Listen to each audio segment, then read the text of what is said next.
போட்டித் தேர்வு மாணவர்கள் அனைவருக்கும் வணக்கம். பொதிகை தென்றல் தமிழ் தொடர் வகுப்புல நம்ம என்ன பார்க்க போறோம்னா 7ஆம் வகுப்புல 3வது பருவத்துல இயல் 2 பார்க்க போறோம். உருவகணி, ஏகதேச உருவகணி அது தொடர்பான தகவல் பார்க்க போறோம். நம்ம போன இலக்கண வகுப்புல பார்த்தீங்கன்னா உவமை அணி தொடர்பான தகவல் நிறைய பார்த்துருப்போம். நீங்க அந்த உவமை, உவமேயம், உவம உருபு, அந்த உருவகம் இதெல்லாம் எப்படி வரும்ன்றதை நம்ம போன வீடியோல கிளியரா பார்த்துருந்தோம். ஸோ நான் திரும்ப இதை எக்ஸ்பிளைன் பண்ற மாதிரி இருந்தால் நம்ம போன வீடியோல என்ன நடத்தணுமோ அதே நடத்துறது போல இருக்கும். ஸோ அப்போ அந்த வீடியோட லிங்க் டிஸ்கிரிப்ஷனில் இருக்குது, நீங்கள் பார்த்துங்க. வீடியோ நம்பரை நான் சொல்லிடுறேன், 42வது வீடியோ. ஸோ நீங்கள் பார்த்துட்டு இதை பார்த்தீங்கன்னா கொஞ்சம் நல்லாயிருக்கும். இது போல இடத்த நம்ம நிறைய கடந்து வந்திருப்போம். நிறைய வீடியோ இதுமாதிரி சொல்லுவாங்க, இதை பார்த்துட்டு அதை பாருங்கள். நம்ம மேக்ஸிமம் செய்ய மாட்டோம். இது ஒரு சின்ன வீடியோ தான், 21 நிமிஷம் தான் இருக்கும். ஸோ அதை பார்த்தீங்கன்னா இது கொஞ்சம் கிளியராக புரியும். ஏன்னா அதில் திரும்ப எக்ஸ்பிளைன் பண்ணால் ரொம்ப டைம் எடுக்கும். சரியா? எக்ஸ்பிளைன் பண்ணுறதுல பிரச்சனை இல்லை, தொடர்ந்து பார்க்குறவங்களுக்கு கொஞ்சம் சலிப்பாக இருக்கும்ல. ஸோ இப்போ உவமை, உவமேயம் அந்த கான்செப்டை நீங்கள் அங்கே தெரிஞ்சுக்கிட்டு வந்து பார்த்தீங்கன்னா கொஞ்சம் நல்லாயிருக்கும். ஸோ இப்போ நான் பேசிக்காக சொல்லிட்டு ஆரம்பிச்சிடறேன். உருவகம், ஒரு உவமையை நம்ம அப்படியே லைட்டாக திருப்பி போடுற மாதிரி ஒரு கான்செப்ட் தான் அந்த உருவகம். நம்ம அதை கிளியராக ரஃபாக பார்த்துடலாம்.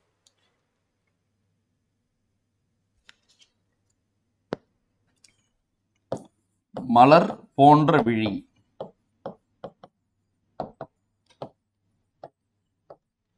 இது ஒரு உவமை தொடர். இது என்ன தொடர்? உவமை தொடர். உவமைனா என்னன்னா, ஒரு பொருளை நம்ம சிறப்பிக்க போறோம். எப்படி சிறப்பிக்க முடியும்? இதை விட சிறந்த வேற ஒரு பொருளை கூட ஒப்பிட்டு சிறப்பிக்க முடியல. ஸோ நம்ம முதல்ல எடுத்துக்கிற பொருள் உவமேயம். இதை சிறப்பிக்கிறதுக்காக இரண்டாவது ஒரு பொருள் வருதுல்ல, அதுதான் உவமை. இது தொடர்பான வீடியோ தான் நான் சொன்ன மாதிரி, அது போன வீடியோ, நீங்க கிளியரா பாத்துங்க. ஸோ இப்போ எது உவமேயம்னு கேட்டா விழி, உவமேயம். இதுல எது உவமைன்னு கேட்டா மலர். இப்போ நீங்க புதுசா பாக்குறீங்கன்னா இது ஏன்றது இப்போ உங்களுக்கு கிளியரா புரியாதுன்னு நினைக்கிறேன். நீங்க அதை பாத்தீங்கன்னா உங்களுக்கு கிளியரா புரியும். சரியா? இது உவமை, இது உவமேயம். உவமைக்கும் உவமேயத்திற்கும் இடையில் வரும் உருவு உவம உருவு. அது உவம உருவு. சரியா? இதான் விஷயமே. இது மலர் போன்ற விழி, இதோட இலக்கண குறிப்பினது உவமை தொடர். உவமை தொடர். அடுத்து பாத்தீங்கன்னா மலர் விழி.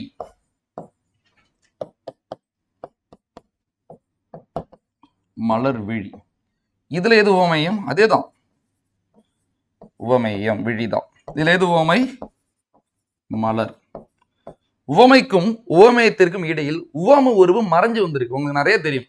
வேற்றுமை உருவு மறைஞ்சு வந்தா வேற்றுமை தொகை, உவம உருவு மறைஞ்சு வந்தா உவமை தொகை, மறைஞ்சு வந்தா உண்மை தொகை, மை ஆன ஆகியெல்லாம் மறைஞ்சு வந்தா அது பண்பு தொகை, ஒரு பெயரெச்சத்துல விகுதியும் இடைநிலையும் மறைஞ்சு வந்தா அது வினைத்தொகை. இது போல மறைஞ்சு வந்தாலே தொகைன்னு எல்லாருக்கும் தெரியும்.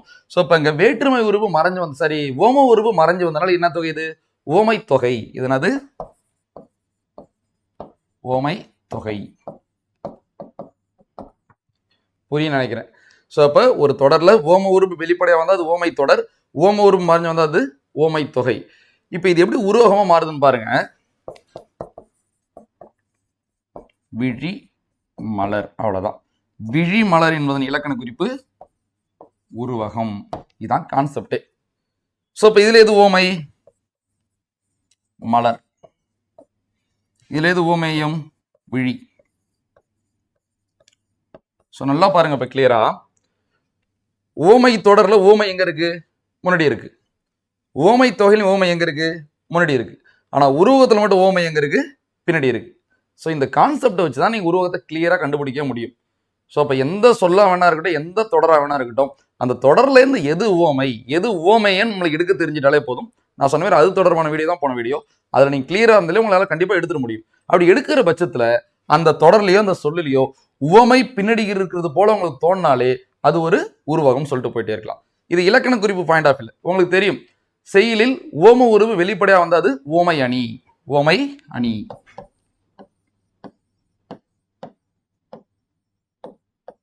மறைஞ்சு வந்தா எடுத்துக்காட்டு உவமை அணி. அவ்வளவுதான். சோ பாருங்க, உவமை தொடர்னு சொல்லலாம், இலக்கண குறிப்புல உவமை தொகைன்னு சொல்லலாம். நம்ம அணி பார்க்கறதுனால உவம உருவு வெளிப்படையா வந்தா என்ன அணி? நம்ம தான் நிறைய பார்த்தோமே. உவமைக்கும் உவமயத்திற்கும் இடையில் உவம உருவு வெளிப்படையா வந்தா அது உவமை அணி. உவமைக்கும் உவமயத்திற்கும் இடையில் உவம உருவு மறைஞ்சு வந்தா அது எடுத்துக்காட்டு உவமை அணி. உவமை வேறு உவமேயம் வேறு என்று அல்லாமல் இரண்டும் ஒன்று போலவே தோன்றுவதுதான் அது உருவகம். உருவகத்தில் உவமேயம் முன்னும் உவமை பின்னும் அமையும். உவமேயம் முன்னும் உவமை பின்னும் அமையும். ஸோ இதான் கான்செப்ட். இன்னைக்கு நம்ம பார்க்க போறது இதுதான். ஸோ இப்போ இதை பார்க்க போறோம்னா நம்ம இதை படிச்சா புரியாது. இது தெரிஞ்சது எவ்வளவு ஈஸியா இருக்கு. ஸோ இப்போ இதான் விஷயமே. ஸோ திரும்ப சொல்லிடுறேன். உவமேயம் முன்னும் உவமை பின்னும் அமைவது உருவகம். உவமேயம் முன்னும் உவமை பின்னும் அமைவது உருவகம். இது என்ன வேற மாதிரி எப்படி சொல்லுவாங்கன்னா, உவமை வேறு உவமேயம் வேறு என்று அல்லாமல் இரண்டும் ஒன்று போலவே தோன்றுவது உருவகம் எனப்படும் சொல்லுவாங்க. நீ நம்ம 2 அணி பார்க்க போறோம். ஒன்று உருவக அணி, இன்னொன்று ஏகதேச உருவக அணி. ஸோ நம்ம இப்போ 7th முடிக்கிற ஸ்டேஜில் இருக்கும். ஸோ இப்போ அடுத்த வீடியோ பார்த்தீங்கன்னா ஆகுப்பெயர், அதோட 7th முடிச்சு, அப்புறம் 8th தான் எழுத்துக்களின் பிறப்பு, வினைமுற்று, எச்சம், தொகை, தொகை எல்லாமே எல்லா டாபிக்கும் பெருசாக தான் இருக்கும். ஸோ அதனால இது மட்டும் நம்ம இன்னைக்கு இந்த நம்ம இயல் வைஸ் பார்க்குறோம். இன்னும் சொல்ல போனால் அந்த அணியெல்லாம் தொகுத்து படிச்சா ரொம்ப நல்லா இருக்கும் தெரியுமா. மொத்த அணியும் தொகுத்து படிச்சா நல்லா இருக்கும். சரி, இருந்தாலும் நம்ம ஒரு இலக்கணம் தான் படிக்கிறோம், ஒரு கட்டமைப்பில் கொண்டு போகலான்றனால தான் நம்ம ஒரு இயலாக பார்த்துட்டு இருக்கோம். ஸோ ஒரு இயலாக நம்ம பார்க்கலாம். இன்னைக்கு 2 பார்க்க போகிறோம். ஒன்று ஓமை அணி, இன்னொன்று ஏகதேச உருவக அணி, ஏகதேச உருவக அணி. ஸோ இப்போ 2ஐயும் நான் இங்கே எக்ஸ்பிளைன் பண்ணிடுறேன். அது என்ன உருவக அணி? நான் சொன்னது போல உவமேயம் முன்னும் உவமை பின்னும் அமைவது உருவகம். அது பற்றி அணி தான் உருவக அணி. ஏகதேச உருவக அணினா என்னன்னா, ஏகதேசம்னா ஒரு பகுதி, ஏகதேசம் என்னது ஒரு பகுதி. புலவர் 2 பொருளை கையில் எடுத்துப்பாரு, அதுல ஒன்றை மட்டும் உருவகப்படுத்திட்டு இன்னொன்னு உருவகப்படுத்தாம விட்டுருவாரு. ஒரு பகுதியை மட்டும் உருவகப்படுத்திட்டு ஒரு பகுதியை உருவகப்படுத்தாம விட்டுருவாரு. அதுதான் ஏகதேச உருவக அணி.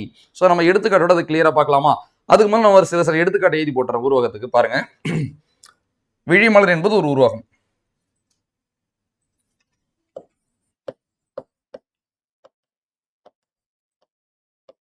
தமிழ் தேன், சரியா?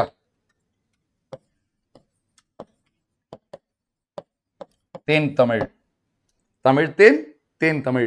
இதுல நீங்க உருவகத்தை கண்டுபிடிக்க போறீங்க. எப்படி கண்டுபிடிக்கலாம்? எதை எது கூட ஒப்பிடணும், அதாங்க விஷயமே. எது கூட ஒப்பிடணும்? இப்போ எடுத்துக்காட்டுக்கு தேன் சாப்பிட்றீங்கன்னு வச்சுங்களேன். இப்போ தேன் சாப்பிட்றீங்க, இது தமிழ் போல இருக்குன்னு நம்ம சொல்ல மாட்டோம்ல. ஸோ இப்போ தேனை தமிழ் கூட ஒப்பிட வாய்ப்பு இல்லை. இப்போ தமிழ் படிக்கிறோம், இனிமையா இருக்கு, இது தேன் போல இருக்குன்னு சொல்றோம்ல. அப்போ தமிழை தேன் கூட ஒப்பிடுறோம். அப்போ ஃபர்ஸ்ட் எதை எடுத்துக்கிட்டோம்? தமிழ். இந்த தமிழை சிறப்பிக்கிறதுக்காக தானே நம்ம இதை விட சிறந்த இனிமையான உன தேன் கூட ஒப்பிடுறோம். ஸோ அப்போ தமிழ் என்பது ஓமேயம், தேன் என்பது ஓமை. இங்க இது ஓமை, தேன். ஓமை மட்டும் கூட போடுறேன். அப்போ ஓமையை கண்டுபிடிச்சிட்டேன். உங்களுக்கு தெரியும், ஓமை பின்னாடி இருந்தால் அது என்னது? உருவகம். அப்போ இங்க எது உருவகம்? தமிழ் தேன் என்பது உருவகம். இதுதான் உருவக அணி. இந்த மாதிரி தான் கண்டுபிடிக்கணும். அப்ப தேன் தமிழ் என்பது அது உவமை தொகை. தேன் போன்ற தமிழ் வந்திருக்கணும் தானே, உவமை தொடரா வந்திருக்கணும். இங்க போன்ற என்பது மறைஞ்சு வந்திருக்கு, அதனால இது என்னது? உவமை தொகை, அது உருவகம். அடுத்து பாருங்க, இன்ப வெள்ளம். எதை கூட ஒப்பிடுறோம்? வெள்ளத்தை இன்பத்து கூட ஒப்பிட வாய்ப்பே இல்லை, சரியா? நம்ம நம்மளை சார்ந்து வர்றதுதானே வேற ஒன்று கூட ஒப்பிடுவோம். உங்களுக்கு தொடர்ந்து இன்பமா வருதுன்னு வச்சுங்களேன், அந்த இன்பத்தை நம்ம எது கூட ஒப்பிடுவோம்? வெள்ளத்து கூட ஒப்பிடுவோம். இப்போ டக்குனு உங்களுக்கு போஸ்டிங் கிடைக்குது, அடுத்தது மேரேஜ் கன்ஃபார்ம் ஆகுது, இந்த மாதிரி நல்லதா நடக்குதுன்னா இன்பம் வந்துகிட்டே இருக்குல்ல, அந்த இன்பத்தை நம்ம எது கூட ஒப்பிடுவோம்? வெள்ளத்து கூட ஒப்பிடுவோம்ல. ஸோ அப்போ இன்பம் என்பது என்னது? உவமேயம். வெள்ளம் என்பது என்னது? உவமை. ஸோ அப்போ இந்த உவமை எங்க இருக்கு? பின்னாடி இருக்கு. அப்ப இது என்னது? உருவகம். அடுத்து பாத்தீங்கன்னா துன்பக்கடல். துன்பக்கடல் எதை எது கூட ஒப்பிட்டிருக்காங்க? இப்போ கடலை போய் பார்த்து கடல்ல இது என் துன்பம் போல இருக்கு நம்ம சொல்ல மாட்டோம்ல. உங்களுக்கு தொடர்ந்து துன்பமா வருதுன்னு வச்சுங்களேன், அந்த துன்பத்தை தான் நம்ம கடல் கூட ஒப்பிடுவோம். ஸோ அப்போ துன்பம் என்பது உவமையும், கடல் என்பது உவமை. உவமை. ஸோ இப்போ உவமை பின்னாடி இருக்கு, அப்போ இது ஒன்றாது உருவகம். ஸோ இப்போ இது போல தான் கான்செப்ட். இது ஒரு சொல்லா நான் கொடுக்குறேன், செயலா கொடுத்தாலும் இதே தான் கான்செப்ட். செயலா கொடுத்தாலும் ஈஸியாக கண்டுபிடிச்சலாம். நீங்களா நல்லா பாருங்க, 7th புக்ல அறநெறி சாரன்னு ஒரு பாட்டு இருக்குல்ல, முனைப்பாடியார். இன்சொல் விலை நெண்ணே ஈதிலே வித்தாக வன்சொல் களை கட்டின்னு ஒரு அருமையான செயல் இருக்குல்ல, அந்த செயல் அப்படியே எடுத்துங்களேன். இன்சொல் விலை நிலனே, இன்சொல் விலை நிலன். நீங்க சொல்லுங்க, புலவர் எதை பத்தி பேச வந்திருப்பாரு அந்த பாட்டுல? அறநெறி சாரம் அறக்கருத்துக்களை தொகுத்து கூற நூல் தானே அது. அவர் இன்சொல்லை பத்தி பேச வருவாரா, விளைநிலனை பத்தி பேச வருவாரா? இன்சொல்லை பத்தி தான் பேச வந்திருப்பாரு. அந்த இன்சொல் என்பது உவமேயம், இதுக்கான உவமை தான் அது விளைநிலன். சோ இப்போ உவமை எங்க இருக்கு? பின்னாடி தானே இருக்கு. இன்சொல் விளைநிலனை ஈதலை வித்தாக, ஈதல், ஈதல் தான் அது விதை. சோ அப்ப எதை பத்தி பேச வந்திருப்பாரு? ஈதலை பத்தி தானே பேச வந்திருப்பாரு. சோ அப்ப ஈதலுக்கான உவமை தான் அது விதை. அப்ப உவமை எங்க இருக்கு? பின்னாடி, சரியா? இன்சொல் விளைநிலனை ஈதலை வித்தாக வன்சொல் களை கட்டி, வன்சொல், வன்சொல் களை, வாய்மை எருவு, அன்பு நீர், அறம் தான் அது கதிர். நீங்க போய் அந்த செய்யல பாருங்க, கிளியரா புரியும். ஸோ அப்போ எதை பத்தி பேச வந்திருக்காருன்னா இதெல்லாம் பத்தி தான் அவர் பேச வந்திருக்காரு. இது உவமேயம். இதுக்கான ஓமை தான் இதெல்லாம் இருக்குல்ல, இது எல்லாமே. ஸோ அப்போ அந்த பாடலில் பார்த்தீங்கன்னா ஓமேயம் ஓமை, ஓமேயம் ஓமை, ஓமேயம் ஓமை, இந்த கான்செப்ட் தான் வருமே. அப்போ அந்த செய்யிலேருந்து எந்த லைனை கொடுத்தாலும் நீங்கள் என்ன எடுக்கணும், உருவகணின்னு எடுக்கணும்.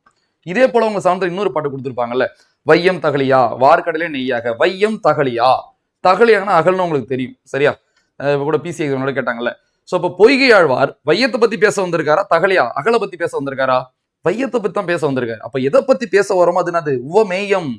இப்ப மலர் விழி, விழி மலர்னு பார்த்தோம்னா நம்ம எதை பத்தி பேச வரோம், மலரை பத்தி பேச வரோம், விழியை பத்தி பேச வரோம். அப்ப விழி என்பது உவமேயம், விழிக்கான ஓமை தான் அது மலர். அது போலதான் அவர் வையத்தை பத்தி பேச வராரு, வையம் தான் ஓமையம், அதுக்கான ஓமை தானே தகலியா. சோ வையம் தகலியான் தானே வருது. சோ ஓமை பின்னாடி தானே இருக்கு, ஓமை பின்னாடி இருந்தால் அது உருவகம். அந்த பாடலே உருவகணி தான், இதான் நம்மளுக்கு கொடுத்துருப்பாங்க. ஸோ இவ்வளவுதான் உருவகணி. நீங்க சிம்பிளா புரிஞ்சுக்கலாம். உங்களுக்கு தேவை எது ஓமையும் எது ஓமையும் கண்டுபிடிக்க தெரியணும் சரியா. எது கூட ஒப்பிடுறாங்க, இந்த கான்செப்ட் தான். அவன் முன்னாடியும் கொடுப்பான் ஓமையும், ஓமை பின்னாடியும் கொடுப்பான். நீங்க அதை வச்சு முடிவு பண்ணணும். நீங்க அந்த கருத்தை உணரணும் ஃபர்ஸ்ட். உணர்ந்து எது கூட ஒப்பிடுறாங்க அந்த கான்செப்ட் தான். ஃபர்ஸ்ட் எடுத்துக்கிறது ஓமையும், இதை சிறப்பிக்கிறதுக்காக நம்ம இன்னொன்று கூட ஒப்பிடுறோம்ல, அதான் அது ஓமை. நான் நீங்க சொன்னது போலதான். ஒரு பையன் சூப்பரா கிரிக்கெட் விளாட்றான்னு வச்சுங்களேன், அவனை தம்பி நீ சச்சின் போல சூப்பரா விளாட்றான்னு நம்ம சொல்றோம்ல. இப்ப அந்த பையன் தான் ஓமேயம், சச்சின் தான் ஓமை. அதே கான்செப்ட் தான் திரும்ப சரியா. ஏகதேச உருவகணி என்ன தெரியுமா, ஒரு பகுதி ரெண்டு கருத்து எடுத்துப்பாரு, ரெண்டுல ஒன்ன மட்டும் உருவகப்படுத்தி இன்னொன்னு உருவகப்படுத்தாம விட்டுருவாரு. இது உங்களுக்கு புரியுற மாதிரி சொல்லணும்னா, அறிவு என்னும் விளக்கை கொண்டு அறியாமையை நீக்க வேண்டும், அறிவு என்னும் விளக்கை கொண்டு அறியாமையை நீக்க வேண்டும். சோ இப்ப அறிவு இதனை பத்தி பேச வராரு. அறிவை எது கூட ஊமைப்படுத்திருக்காரு, விளக்கு கூட ஊமைப்படுத்திருக்காரு சரியா. அறிவு விளக்கு. சோ இப்ப அறிவு எதை பத்தி நம்ம அவர் இப்ப நீங்க இந்த லைன்ல ஒரு விளக்க பத்தி பேச வந்திருக்காரு, அறிவை பத்தி பேச வந்திருக்காரு, அறிவை பத்தி பேச வந்திருக்காரு. அப்ப அறிவு தான் ஓமேயம், விளக்கு என்பது ஓமை. சோ அப்ப அறிவு என்னும் விளக்கை கொண்டு நீங்க தொடர்லயே பாக்குறீங்கல்ல, ஓமயத்துக்கு அப்புறம் தான் ஓமை இருக்கு. அப்ப இது ஒரு உருவகம் தான். ஆனா என்ன பிரச்சனைனா, அறிவு என்னும் விளக்கை கொண்டு அறியாமையை நீக்க வேண்டும் சொல்லிட்டாரு, முடிச்சிட்டாரு. அறிவை ஒரு விளக்குன்னு அவர் ரெண்டு பொருளை கையில எடுத்துக்கிட்டாரு. எதை கையில எடுத்துக்கிட்டாரு, அறிவையும் எடுத்துக்கிட்டாரு, அறியாமையும் எடுத்துக்கிட்டாரு. ஆனா ஒன்ன மட்டும் தான் உருவகப்படுத்தினாரு, இன்னொன்னு உருவகப்படுத்தாம விட்டுட்டாரு. இதுதான் ஏகதேச உருவக அணி சரியா. சோ புலவர் தான் எடுத்துக்கொண்ட இரண்டு பொருளை ஒன்ன உருவகப்படுத்தி இன்னொன்னு உருவகப்படுத்தாம விட்டுருவாரு. இப்ப எப்படி வந்துகிட்டா கரெக்டா இருக்கும், அறிவு என்னும் விளக்கை கொண்டு அறியாமை என்னும் இருளை நீக்க வேண்டும். சோ அந்த இருளை என்பது அங்க இல்ல, ஒரு பகுதி இல்ல, ஏகதேசம்னா ஒரு பகுதி. அதான் ஏகதேச உருவக அணி சரியா. இவ்வளவுதான், இதான் நம்ம புக்ல எப்படி நம்ம பார்த்துடலாம் சரியா. இயல் 2 அணி இலக்கணம், அதாவது 7ஆம் வகுப்புல 3வது பருவத்துல இயல் 2 பார்க்கணும். அடுத்து ஆகுப்பெயரோட நம்ம முடிச்சிடலாம் சரியா. பாருங்க, உருவக அணி. ஓமை வேறு, உவமைக்கப்படும் பொருள் வேறு என்று இல்லாமல் இரண்டும் ஒன்று போலவே தோன்றுவது உருவக அணி. நான் சொன்னதா, உவமைக்கப்படும் பொருள் முன்னும், உவமைக்கப்படும் பொருள்னா உவமேயம். என்னது உவமேயம். உவமை பின்னும் சொன்னல, உவமை பின்னாடி இருக்கும், உவமை பின்னாடி இருந்தா அது உருவகம். இதான் கான்செப்ட். இப்படி வச்சுங்களேன், இதான் ஷார்ட் நோட்ஸ். உவமை உவமேயம், அவ்வளவுதான் விஷயமே. இவ்வளவுதான் நீங்க புரிஞ்சிக்க வேண்டியது. உவமையை உங்களுக்கு கண்டுபிடிக்க தெரிஞ்சா நீங்க உவமையை உங்களுக்கு கண்டுபிடிக்க தெரிஞ்சாலே அணியிலையும் பிரச்சனை கிடையாது. அந்த மாதிரி இந்த உவமை உருவகம் இலக்கண குறிப்பிலையும் உங்களுக்கு பிரச்சனை கிடையாது. அதுக்கு தான் நம்ம போன வீடியோல டீட்டெயிலா அதை பத்தி பார்த்திருக்கோம். அதுக்கு தான் நான் உங்களை பார்க்க சொன்னேன். ஸோ 42வது வீடியோ டிஸ்கிரிப்ஷன் லிங்க் இருக்கும், நீங்க நம்மளோட பிளே லிஸ்ட்ல கூட போய் 42வது வீடியோ ஃபுல்லா பாத்துருங்க சரியா. ஒரு 21 நிமிஷம் வீடியோ தான். அது பாத்தீங்கன்னா ஒரு தெளிவான புரிதல் வரும் எப்படி இதை கண்டுபிடிக்கிறது சரியா. உருவகத்துக்கான ஷார்ட் நோட்ஸ் தான். ஸோ ஓமையை முன்னும் ஓமை பின்னும் நீங்களே எடுத்துக்காட்ட நீங்களே அந்த ஸ்டேட்மெண்ட்டை நீங்களே உருவாக்குங்க. அங்க இருக்கிற மனப்படம் பண்ணாதீங்க. இதை வச்சு நீங்க ஸ்டேட்மெண்ட்டை சொல்லி பாருங்க. ஓமையை முன்னும் ஓமை பின்னும் ஒரு சொல் போலவே அமைவது உருவகம் எனப்படும் சரியா. ஸோ உருவகத்துல ஓமை எங்க இருக்கும், பின்னாடி இருக்கும், அவ்வளவுதான். சில எடுத்துக்காட்டுலாம் கொடுத்துறேன், நம்ம பார்த்து எடுத்துக்காட்டு தான் பாருங்களேன். தேன் போன்ற தமிழ், தேன் போன்ற தமிழ் ஓமை, அதான் ஓமை தொடர் ஓமை நார்மலா கொடுத்துறாங்க. அடுத்து பாருங்க, தேன் தமிழ், சரி தமிழ் தேன். நம்ம படிப்படியா பார்த்தோம், நம்ம 3ஆ பார்த்தோம். என்ன பார்த்தோம், ஓமை தொடரா பார்த்தோம், ஓமை தொகையா பார்த்தோம், உருவகமா பார்த்தோம். அவங்க டைரக்டா கொடுத்துறாங்க, அவ்வளவுதான். பாருங்க, இதுல எது ஓமை, தேன் தானே ஓமை. இந்த தேன் எங்க இருந்துச்சு, பின்னாடி வந்துருச்சா, அப்ப அது உருவகமா மாறிடுச்சு. நீங்க தமிழாகிய தேன் என்னும் பொருள், அதெல்லாம் நீங்க கூட குழப்பிக்க தேவையில்ல. ஓமை பின்னாடி இருக்குல்ல, அது உருவகம், அவ்வளவுதான். அடுத்து பாருங்க, இன்ப வெள்ளம், வெள்ளம் என்பதன் ஓமை, அது உருவகம். அதான் நான் சொன்ன மாதிரி இன்பம் ஓமேயம், உவமைக்கப்படும் பொருள் தான் அது உவமேயம். நம்ம புரிஞ்சுக்கிட்டதான் நம்ம எப்பயுமே நோட்ஸா எடுத்து எழுதிட்டு இருக்கணும் சரியா. புக்ல அவங்க எப்படி வேணா கொடுப்பாங்க, டக்குன்னு ஓமையன்னு கொடுப்பாங்க, டக்குன்னு ஊமைக்கப்படும் பொருள் கொடுத்துருவோம். நம்மளுக்கு தெரியும் ஓமேயம் சரியா. உவமானம்னா என்னன்னு கூட நான் போன வீடியோல சொல்லியிருப்பேன். ஓமையோட இன்னொரு பேர் என்னது, ஓமானம். அப்ப புக்ல இப்படி இருக்கலாம், எக்ஸாம்ல ஒண்ணு கேட்கலாம், நம்ம ஸ்டடியா இருக்க வேண்டியதான் சரியா. அடுத்து பாருங்க, அதான் வெள்ளம் என்பது என்னது? ஓமை. அந்த வெள்ளம் எங்க இருக்கு? பின்னாடி இருக்கு. ஓமை பின்னாடி இருக்கு, அதனால என்னது? உருவகம். அடுத்து பாருங்க, துன்பக் கடல். இதுல ஓமை கடல். பாருங்க, கடல் என்பது ஓமை. ஓமை பின்னாடி இருக்கு, அப்ப அது என்னது? உருவகம். ஸோ அவ்வளவுதான். ஸோ இப்போ இதெல்லாம் உருவகமா? தமிழ் தேன், இன்ப வெள்ளம், துன்பக் கடல். அதுக்கு தான் இவ்வளவு குழப்பமா இருக்கு. நீங்க கிளியரா பாத்துங்க. சரியா? அடுத்து நான் சொன்னது போல அந்த பாட்டு இருக்கு பாத்தீங்களா? வையம் தகலியா. ஸோ அவர் எதை பத்தி பேச வந்தார்? வையம். இது ஓமையம். அப்ப எது ஓமை? தகலியா. வார்க்கடலே நெய்யாக. இதுல எது ஓமை? நெய். அதாவது கடலுக்கான ஓமை தானது? நெய். வெய்ய கதிரோன் விளக்காக. வெய்ய கதிரோன் விளக்காக. ஸோ இப்ப கதிரவன், இதுக்கான ஓமை தான் அது? விளக்கு. ஸோ இப்போ ஓமேயம் ஓமை, ஓமேயம் ஓமை, ஓமேயம் ஓமை.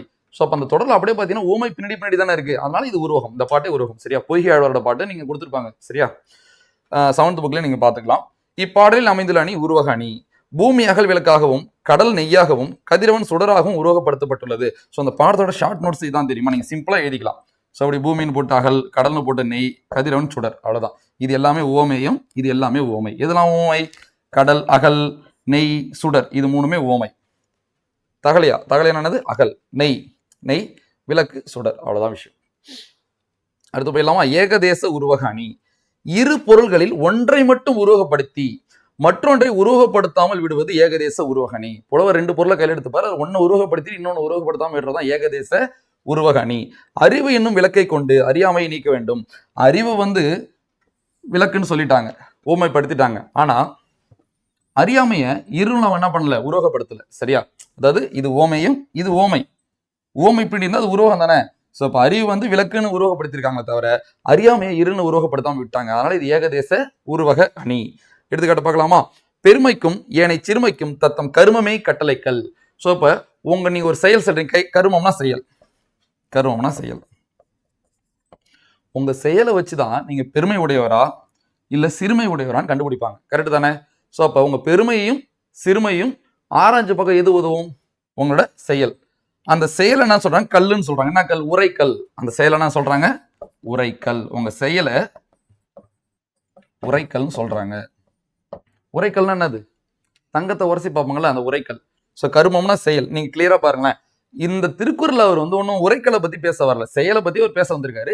அந்த செயலுக்கான ஓமை தான் அது உரைக்கல். ஸோ அப்ப இது ஓமையும், அது ஓமை. ஓமை பின்னாடி இருந்தா பண்ணது உருவகம் ஒத்துக்கிறீங்களா? இது உருவகம் தான். அப்ப செயலை உரைக்கல்னு ஒரு உருவகப்படுத்தியிருக்காரு. ஆனா நம்ம செயலை வச்சு எதை ஆராய்ஞ்சு பார்க்கலாம்? நம்மளோட நன்மை தீமை. நம்மளோட எதை ஆராய்ஞ்சு பார்க்கலாம்? நன்மை தீமை. அதை அவர் சொல்லியிருக்காரு. என்ன சொல்லியிருக்காரு? பெருமை சிறுமை. ஆனா இந்த உரைக்கல்லை வச்சு எதை ஆராய்ஞ்சு பார்ப்பான்னு அவர் சொல்லல. ஸோ நம்ம செயல ஒரு உரைகள்னு சொன்னார்னா நம்ம நன்மை தீமை ஒரு தங்கம்னு சொல்லியிருக்கணும்ல. ஏன்னா உரைகள் எதோட தன்மையை ஆராய்ஞ்சு பார்க்கும்? தங்கத்தோட தன்மை தான் ஆராய்ஞ்சு பார்க்கும். ஸோ அப்ப இங்க ஒன்னு உருவகப்படுத்தி இங்க இன்னொன்னு உருவகப்படுத்தாம விட்டுட்டாரு. அதனால இது ஏகதேச உருவக அணி. ஸோ புரிய நினைக்கிறேன். பெருமைக்கும் ஏனை சிறுமைக்கும் தத்தம் கருமமே கட்டளைக்கல். நம்மளோட செயலை அவர் உரைகள் கூட ஒப்பிடுறாரு. அப்ப நம்ம நன்மை தீமையை எது கூட ஒப்பிட்டு? தங்கத்து கூட ஒப்பிட்டு இருக்கணும்ல. ஸோ அப்ப செயல் எதை ஆராய்ஞ்சு பார்க்குது? நன்மை தீமை ஆராய்ஞ்சு பார்க்குதுல. அப்ப உரைகள் எதை ஆராயும்? தங்கத்தை ஆராயும்ல. ஸோ அப்போ ஒன்னை உருவகப்படுத்தி இன்னொன்னு உருவகப்படுத்தாம விட்டனால இது ஒரு ஏகதேச உருவக அணி.